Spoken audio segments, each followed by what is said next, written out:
Assalamualaikum warahmatullahi wabarakatuh. Rekan-rekan sekalian, pada siang hari ini kami dari Polres Kabupaten Kota Satreskrim melakukan kegiatan rilis terkait dengan pengungkapan kasus pembunuhan dan atau perkosaan yang mengakibatkan korbannya meninggal dunia. Kejadian ini bermula dari informasi awal dari masyarakat terkait dengan penemuan mayat yang terjadi di wilayah Wonosobo pada tanggal 25 Januari sekira jam 4 sore di kawasan Sungai Cibola.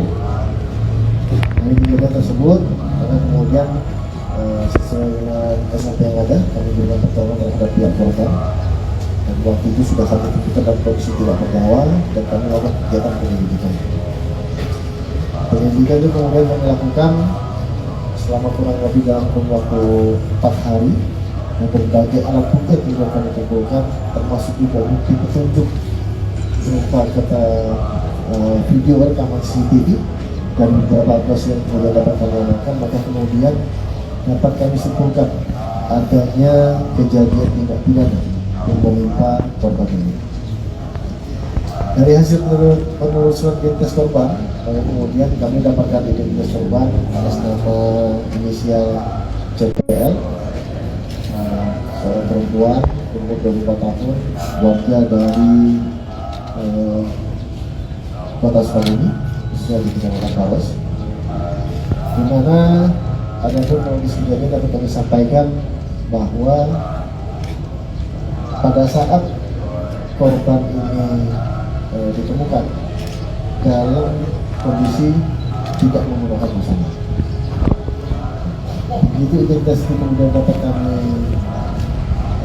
temukan, kami proses ke pihak keluarga, maka kemudian harus kami sampaikan pada kesempatan rilis pada siang hari ini bahwa kondisi korban dalam situasi kondisi psikologis depresi. Hal ini dibuktikan dengan adanya surat keterangan dari pihak medis yang menyatakan bahwa korban melakukan pengobatan terkait dengan depresi yang dialaminya sejak bulan Agustus 2022. Kronologisnya secara singkat dapat kami sampaikan bahwa pada saat itu korban yang perlu saya ingatkan kembali dan perlu saya temukan kembali dalam kondisi depresi ini bertemu dengan pelaku di salah satu Alfamart di wilayah Jawa.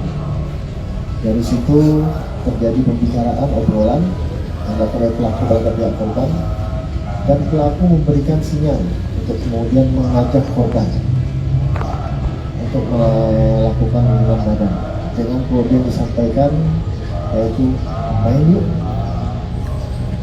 Karena kondisi pelaku dalam kondisi depresi, maka kemudian dijawab ayo, dan menyatakan bahwa yang bersangkutan berkorban setuju dengan ajakan tersebut. Atas jawaban tersebut, maka kemudian pelaku mengajak korban untuk kemudian mengarah ke Sungai Cibola. Sebelumnya pelaku mampir dulu ke beli rokok dan mampir ke salah satu toko untuk mengganti baju dari pihak korban ini karena ada kondisi basah. Dan itu mungkin bisa kita simpulkan bagian dari strategi pelaku untuk merayu dari pihak korban. Sesampainya di TKP, maka kemudian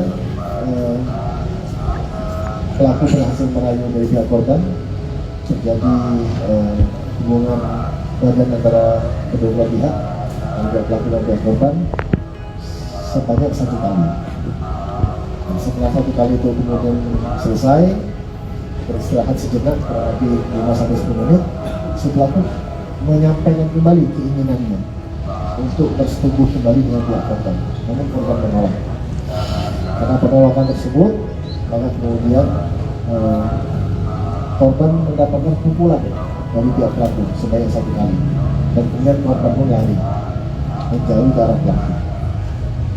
Pada saat kemudian korban berlari, pelaku kemudian mengejar dan pelaku sempat mendorong korban sehingga kemudian korban terjebur ke Sungai Cibola tersebut dan hanyut terbawa arus yang ada. Sehingga kemudian pada tanggal 25 tersebut dapat kami temukan korban dalam kondisi meninggal dunia. Untuk identitas pelaku yang kemudian dapat kami amankan yaitu berinisial R alias E, seorang laki-laki berumur 30 tahun, merupakan warga dari Kecamatan Ngalimbu, Kabupaten Sukabumi, dan pekerjaan sehariannya yaitu sebagai pengamen. Terhadap kejadian ini, maka kemudian kami mengenakan pasal berlapis. Yang pertama, pasal terkait dengan tindak pidana pembunuhan 338 KUHP dengan ancaman maksimal 15 tahun penjara. Kemudian pasal 351 ayat 3 penganiayaan yang menyebabkan kematian dengan pidana penjara paling lama 7 tahun, dan pasal pemerkosaan yaitu pasal 285 KUHP dengan ancaman maksimal 12 tahun. Saat ini proses penyidikan telah berlangsung di Satreskrim Polres Kota dan pelaku sudah kami amankan di tahanan Polres Kota. Kemudian itu ditemukan telanjang atau memang sebelumnya dibuka atau memang terbuka sendiri? Sebagaimana kronologis yang tadi saya sampaikan, bahwa ajakan yang disampaikan oleh pelaku itu diberikan oleh pihak korban. Jangan lupa like, subscribe, dan share ya.